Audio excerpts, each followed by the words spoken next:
কি করছো তুমি ল্যাপটপে? কত বেলা হয়ে গেল, কাজে বেরোবে না? হ্যাঁ হয়ে গেছে, দেখো না কয়েকটা অ্যাড্রেস বের করার আছে। আর হ্যাঁ ডান। এই মরি জানো তো কি,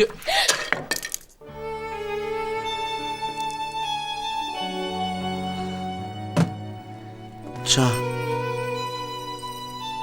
ভেঙে গেল এটা। জানো মরি,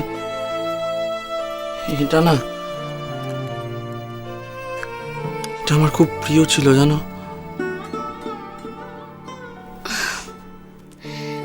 ঠিক আছে, এটা ভেঙে গেছে তো কি হয়েছে, আমি তোমাকে এর থেকেও একটা দাম দিয়ে ভালো পেন স্ট্যান্ড কিনে দেবো, তাহলে হবে তো? কিনে দেবো মানে? কিনে দেবো মানে কি? আর তোমার কোনো ধারণা আছে যে তুমি দামি দামি পেন্সিল কিনলেও এটাকে তুমি রিপ্লেস করতে পারবে না? এটা কত পুরনো জানো? কত পুরনো জানো? আমার 12th রেজাল্টের পরে দাদু এটা আমাকে পলাশডাঙ্গা থেকে পাঠিয়েছিলেন। দাদু সব সময় সবকিছু পয়সা দিয়ে কেনা চায় না মন। বউ কথা কও, সোম থেকে রবি প্রতিদিন দুপুর 12টায় স্টার জলসায়।